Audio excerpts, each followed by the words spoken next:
Hey friends, how's it going? This is Gloria. It's been a minute. It's been a while. Love you guys. How's it going? I hope everyone is well. I'm popping in here because if you realized I haven't been on for the last couple of sessions, and so there's a lot going on behind the scenes and a lot of like sudden changes and stuff. And then with summertime and all of that, it's all like fun stuff, all like great changes. Nothing bad or anything like that. But it is it's been a bit kind of disruptive in my schedule with you guys. So we're doing some fun things though. We're gonna meet in person. So get ready to meet in person. Um, and I can only handle a really little tiny group. So I'll be doing my first one, and then we'll see how it goes from there. So I am still having scheduled a women's gathering, which is on a larger scale. Hi, I can't see who's there, but hi, I can see someone clicking like and stuff. Um, but make a comment and then I can see who it is. Um, oh, Jojo, what is up, Joseph? How's it going? How's it going? In fact, Joe, talking about my event, Jojo is supposed to be my chef. He's making some lumpia and stuff. We have to schedule him in. He's an awesome chef there who cooks some great food, and you can order that, does some catering. So yeah, if you see him making comments, hit him up, say, hey, I need someone to do some catering for me and pay him good, okay? So I just moved. I moved to Santee. I'm up against the mountains here, so you know I crack up because I have a cowboy hat that I wear just to get into the you know the theme of everything as pertaining to where I live. It's kind of like cowboy country back here. Um, so it's lots of beautiful parks and stuff.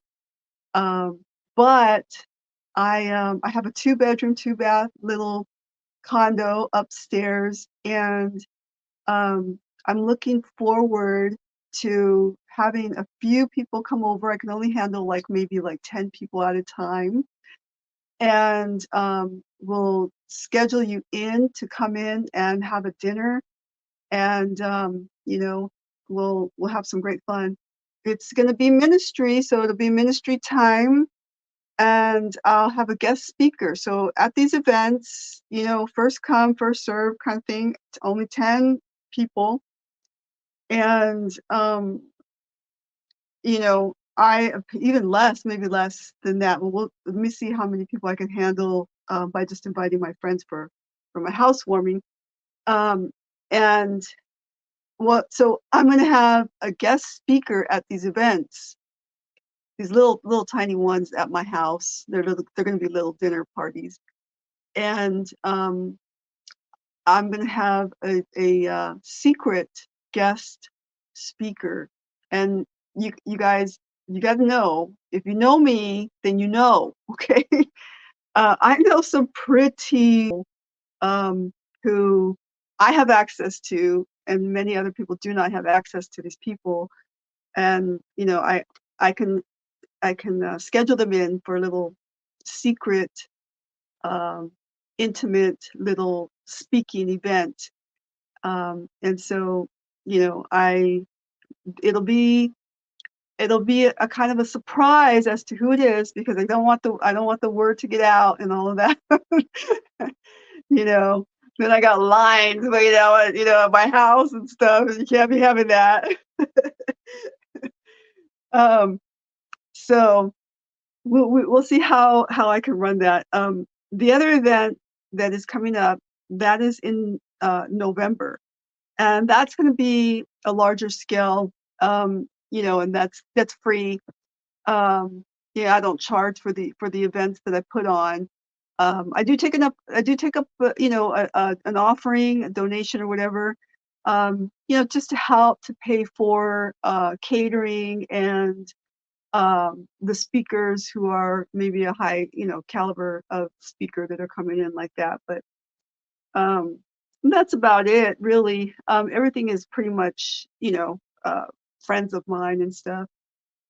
And I wanna share that with you, and I think that my friends also wanna share with you as well.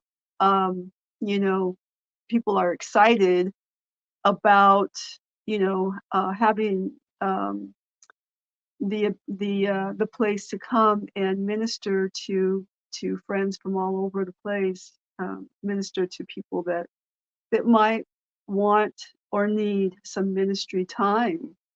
And so, all of my friends are people that, they're approachable, you can say hi to them, you can go and shake their hand and all the things, they're not gonna be somewhere off on some big old stage where, you're sitting, miles away from them and, you're happy to be there, but you're miles away.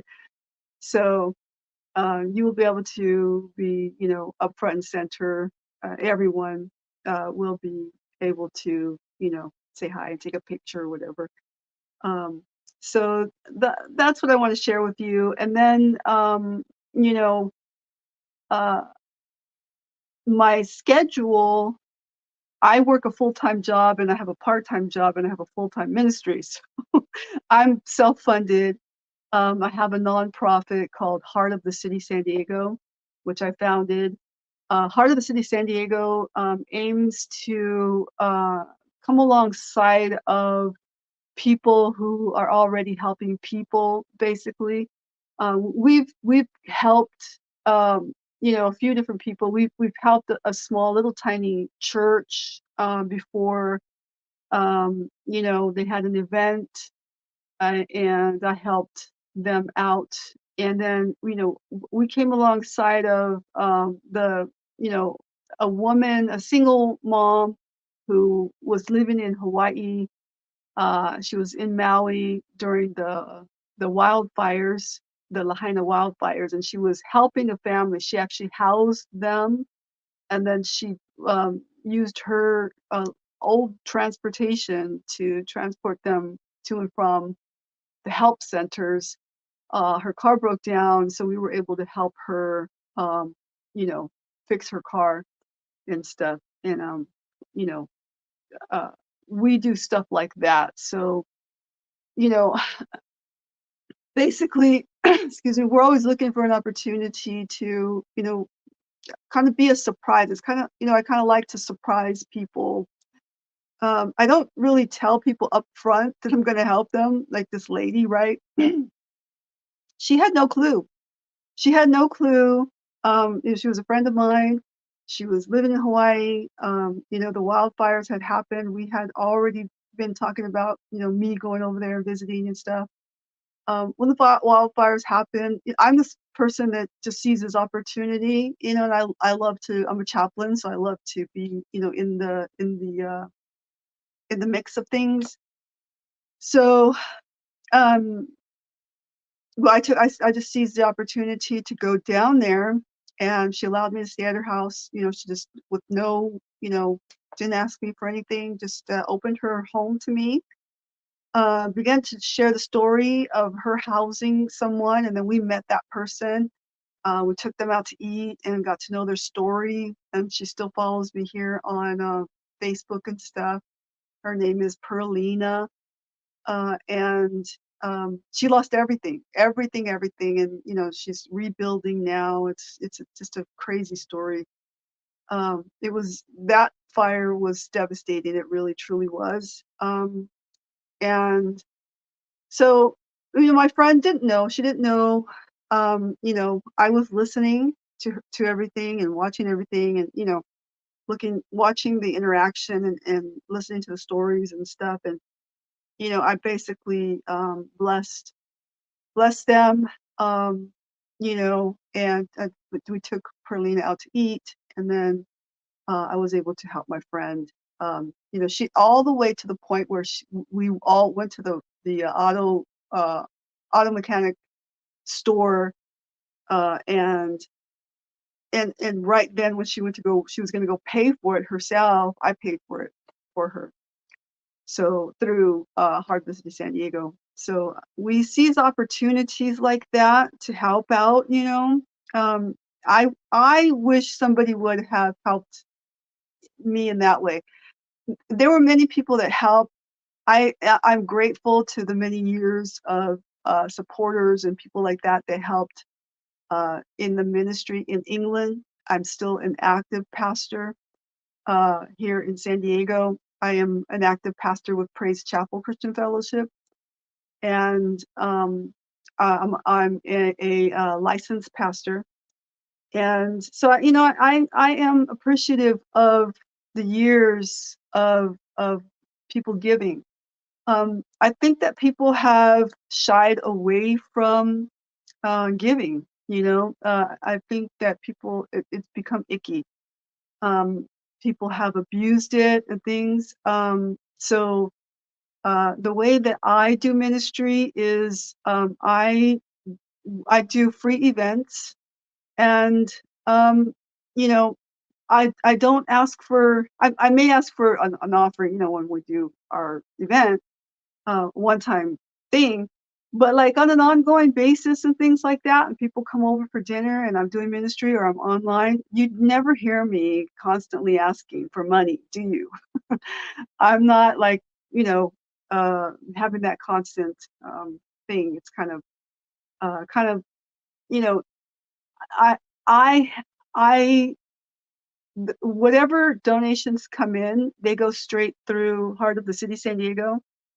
And whatever funding is in that, it is to operate the the nonprofit, and but also to seize opportunities to help in the city of San Diego for people that are, you know, here in San Diego. I have a team, you know, a team that comes alongside of me.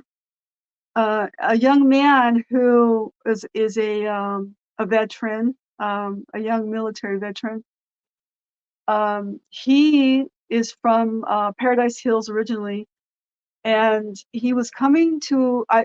I randomly opened up a Bible study. You know, when I was coming back, I was broken. I was, you know, going through divorce and all the things. You know, met Joe here, who's commenting. He was my supervisor at the time. One of my first jobs at Horton Plaza, one of California's most dangerous. It was is documented California's most dangerous mall when we worked there. Um, and so Joseph was always trying to teach me how to toughen up a little bit, and he would teach me. He would say, "Okay, go talk to that person over there. No, you got to be a little more aggressive." He's like, "No, say yo, yo." And so I crack up that Joseph was the one who taught me how to say yo. And they did have to look after me because I was known for taming um, 5150s, which I get a little bit too confident there, and you can't like get too confident when you're talking with or escorting a 5150 out off the property. Um, and so, you know, I would be talking to them. I'd be praying under my breath because I believe that, you know, there's demons and there's warfare going on behind the scenes and stuff. And then just with a calm voice, I would talk to people.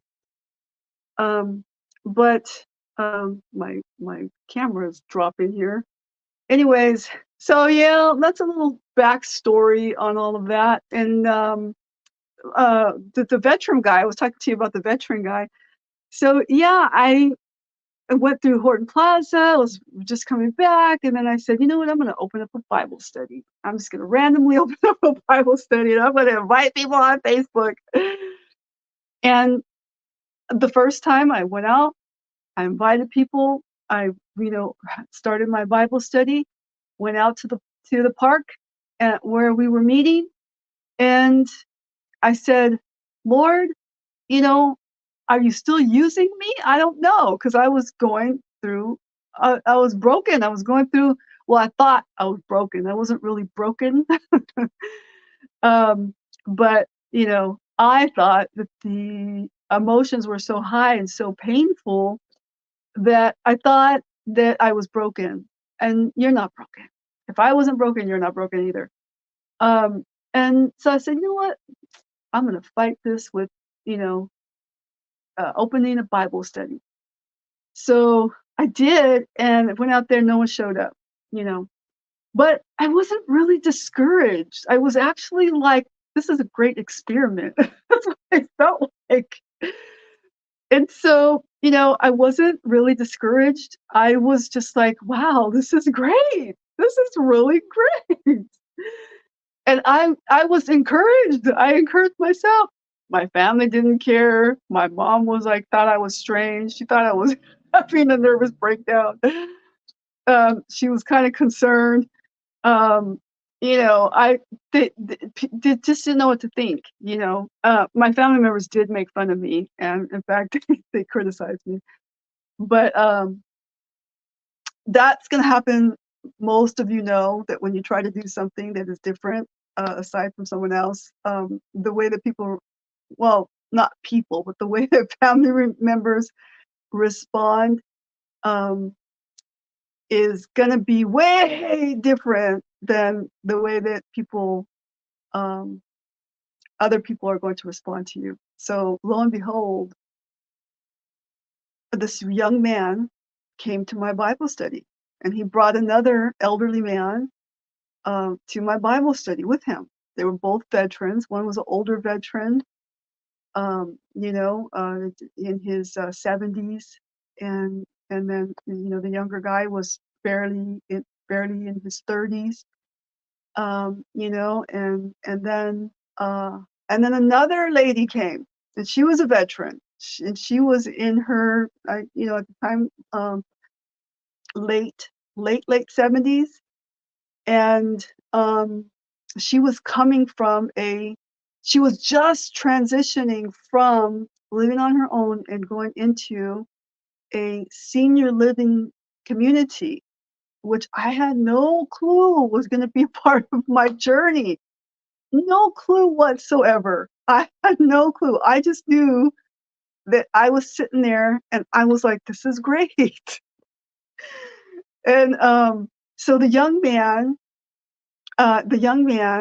and he was a young veteran, he said, "Can we have a barbecue? I'll bring my barbecue pit. Can we have a barbecue?" And he wanted to feed the homeless, and I was freaking out. I was like, "Oh my god, all these homeless people are gonna come gather around us." And I just thought, I don't know, I don't know if I can handle that, right? I was having other imaginations, right, in my mind of how I wanted it to go, right? That's not how God wanted it to go. So, um, I didn't want to stop him from doing what it is that God wanted him to do, and I wanted to be a support. So I said, "Yeah, go for it." But in my mind, I'm thinking, "Oh no, what's going to happen here?"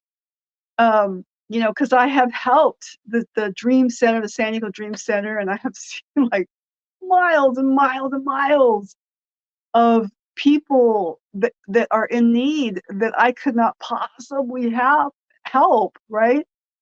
So here we are, and he's has barbecue, and lo and behold, other people start coming up, active duty, people with their families and their kids. Another person came, and this elderly lady kept coming. She was a veteran Air Force, and then it turned into, one or two homeless people would come by, and we'd give them some food and stuff like that, but it didn't turn into some big old long line or anything. um, you know, we just became this little misfit family. We were the motley crew of San Diego. And, we were truly multicultural and misfit, really. badly, like really badly. And, I just let God do what God was gonna do, and turns out that the elderly lady, moved into a senior community, where we went to go and visit her. We met in the lobby area, and this is beautiful senior community in National City. And so, she started attending a little church that was inside of there. Um, and, she was getting to be a part. She's a bass player and everything. And she was starting to be a part of it. And we started to, just visit and just encourage her and things. And our whole little team was going in there. And and so, you know, we became a part of the senior community. And the young guy comes back to me and he's like, "Hey," he's like, "I think they're looking for a pastor." He said, he goes, "I think you should go and apply." I was like, "Apply?" I didn't. I'm not from the kind of ministry that you apply to become a pastor. I don't know what that means. And so I'm like, "Apply, apply." I didn't want him to know that I didn't know what the heck he was talking about. That I was like, "Apply?" And so he goes, "Yeah, go talk to this person," right? Because he said, I heard them talking about that they need. I guess he got to know some of the people there that were operating the little church. And and so I was like, I went to go and visit it, and I was like, "Well, they look like they're doing good. They have some speaker there." Like, it doesn't look like they need a pastor. It looks like they already have pastor. Somebody's already speaking. So I was like, "Oh, okay." So some other young guy comes over and he says hi, and he's helping, operate the big old control boards right there in the back. It's like in the walkway where you can have access to say hi. And so I was talking to him. I go, "I heard that you guys were looking for a pastor." He goes, "Yes, we are. We are." He goes, "Here, here's the number to the person to call." And I was like, "The person to call?" I go, "What church is it? Like, who is it?" And he goes, "It's Eastlake Community, right?" And I go, "Eastlake Community? What?" I go, "Oh my gosh, I think my friend Mingo is a part of the Eastlake Community." And then I think he's at Torrey Pines, but I think it's Eastlake. I didn't understand the whole, what it was. I really didn't. And, I went and I called the guy, and he's like, "Well," he goes, "We kind of are looking for someone." And then he goes, he was just asking me a few questions, but not really. So I kinda got off the phone and I was more confused because I was like, "Okay," I was like, "Are they or are they not?" I didn't know what was going on. So I talked to Mingo and I said, "Are they looking for?" He goes, "Yes, they are. I think they are." He goes, "Let me talk to some people."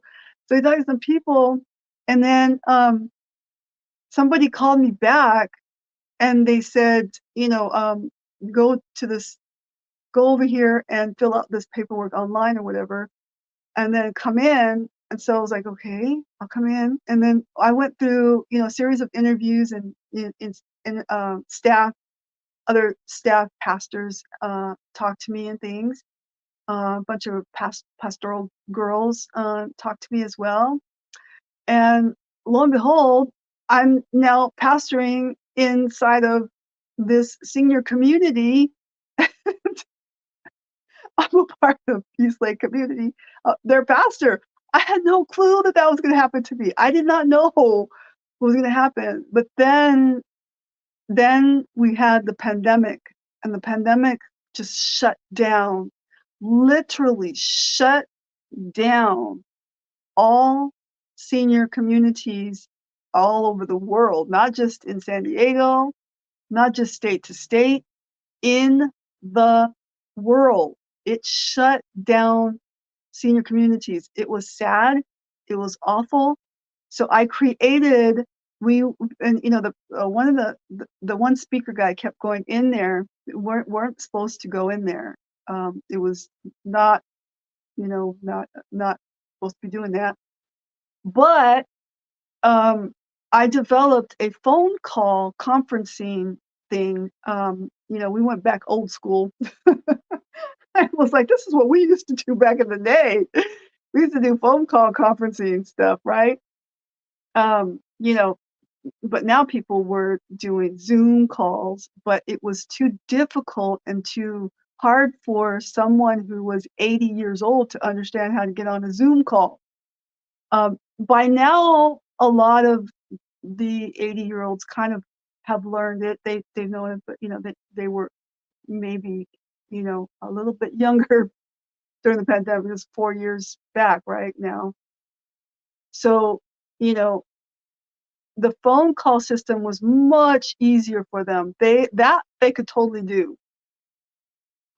So they would just call in, and they you should have heard their voices when they heard each other on the phone in a conference.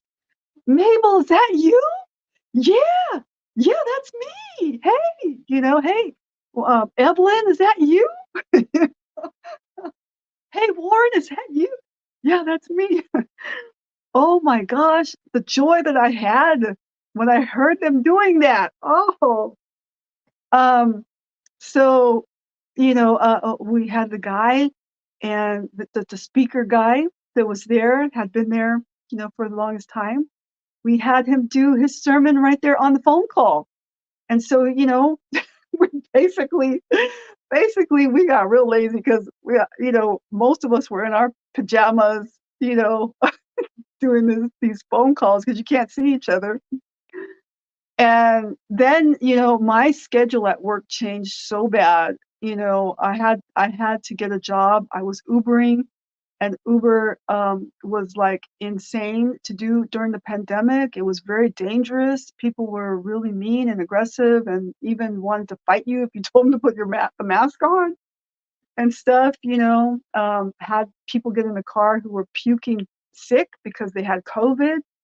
Wanted me to take them from one house to another house. Things like that would happen. Just it was insane. So, I landed a job, at another community, and, I just, stuck to that just to give me some income and stuff, but, the hours, they kept throwing me around here and there and here and there, wherever they needed me, and I was like, "Oh my gosh." So I still kept trying to do this, but then they shut down the whole thing, um, down there. So, it was basically just the phone calling in for 3 years like that, I think it was. And then, now they're full blown back again and stuff like that. But, I'm no longer the pastor there, but, I am still a part of the whole family there. But, it's just insane what God was doing. Um, And who knew? Like, who knew? And I learned so much through that whole experience. Things that I wanted to learn, things that I needed to learn. And I think we all as pastors learned, that we were in a situation where no one knew what to do. You back in the day we had the cocky,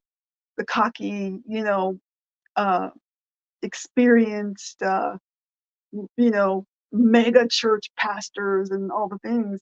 Well, the pandemic put all of us on an even playing field. We were all on an even playing field. Nobody knew what to do, and we were all learning how to navigate this new world situation. Okay. And I had to keep reminding people that, you know, you're not supposed to know what to do. No, no one, no one knows what to do. No one in this whole entire world has been through anything like this, except for maybe someone who was maybe 90 years old, and those guys, in the senior community, that I was working with there, pastoring and stuff, they're like, this ain't nothing. Are you serious? This ain't nothing. We aren't scared of this stuff. Are you kidding me? We went through this, we went through that. You know, this is ridiculous. I'm not wearing my mask. Half of them were like, if I get sick and die, I mean, it was meant to be. I mean, I'm 90. You know, they were seriously like that. No one was really, I mean, some people were very, very scared, of course, but because it was, in the beginning, it was pretty bad. But we went through that. We got through that. And we learned through that, right? So, I am here today. And through all of that, I developed a nonprofit. I've since gone overseas and helped out with the Ukrainian crisis situation, Lahaina, and just different other, situations. I've been over to London, talking with people there, and just built a community, and just, letting people know, where I'm at today, what I'm doing today. Um, and so that's, uh, this is what's happening now. And, I'm really looking forward to some really great future here with Heart of the City San Diego nonprofit. And all of my friends who I stay connected to, I stay connected to other churches. Um, you know, I'm a pastor. I have a little ministry. But I still go, and I still go to church. I still go to visit other churches.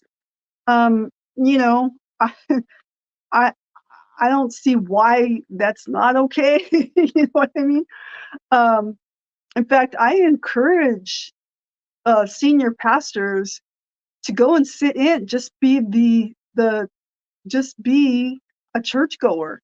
Just go. It humbles you. It'll keep you humble.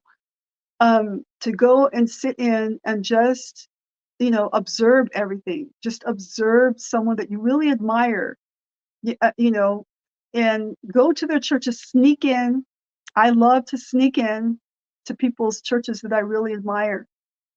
Some I'm gravely disappointed, gravely disappointed, and learn very quickly that it's all just a performance. And others, I am immensely, immensely blessed and surprised at how warm and inviting and loving and approachable some people really are. And so you want to make sure that you stay like that. You want to make sure that you stay somebody you are not a celebrity. You are not a celebrity. And so, when you start getting to a place where you think you're a celebrity, and you've gotten so big that, you gotta have a line of people before someone can even say hi to you. Um, I don't know if I wanna live like that. I don't think, that's not a happy way to live. Um, and, I would rather, I'm kind of, introverted, extroverted anyway. But, I want to be someone who's always approachable. I listened to a young man back when I was, just becoming a senior pastor in England. And I was still in my 30s, just turning 30, and I had my little children there. And, you know, this man from Assemblies of God, AOG, he was a missionary from AOG, yeah, UK. Uh, and he was coming, I forget where he was from. I want to say he was from Romania or something. But he was ministering an amazing word, anointed. It was very simple. There was no theatrical anything in it. It was just very, there was no like, thus saith the Lord. It was none of that. It was just straight and simple, um, you know, and there was no elegance in it. It's nothing. It's just very, but it was anointed. And a little boy kept wanting to go on the stage, and I was trying to help out by, distracting the little boy and, playing with him or whatever, holding him or whatever. Um, and the man, he's a young man, I want to say maybe in his 20s, a young family. And he stopped preaching and he said, "Let me have my child." And the little boy ran up there and he held the little boy in his arms. This impacted me so much so, okay? Making me cry. It always makes me cry. But he held the little boy in his arms and he said, I will never stop my children, no matter what I'm doing. I will never stop my children from having access to me. I think that's how Jesus is, he said.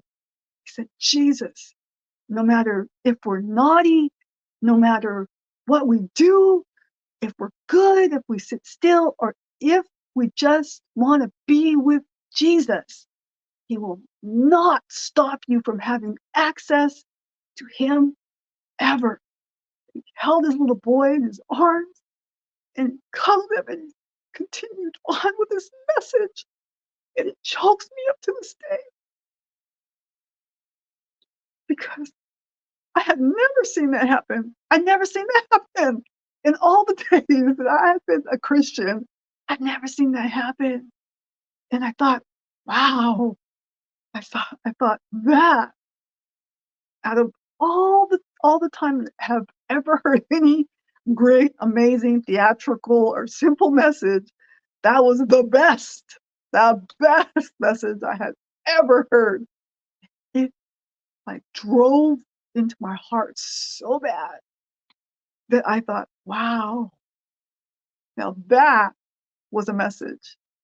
Simple. He just went on and started saying how good God is, and that's it. Anyone could have done that. Anyone could have done that, but he did it. He did it, right? So God always allows us access to him. Doesn't matter where you've been, what you've done, or who you are, you always have access to the King of Kings and the Lord of Lords, okay? So I want to leave you with that. Look for my new dates and times that I'll be here streaming, and then look for some little small dinner events that I'll have here with some guest speakers, okay? And maybe I have a friend who's a guitarist, and maybe we'll have them come and sing some worship for us as well. I'm sure that they will. They will be happy to bless you, okay? So bye for now. I love you and have a great, wonderful day.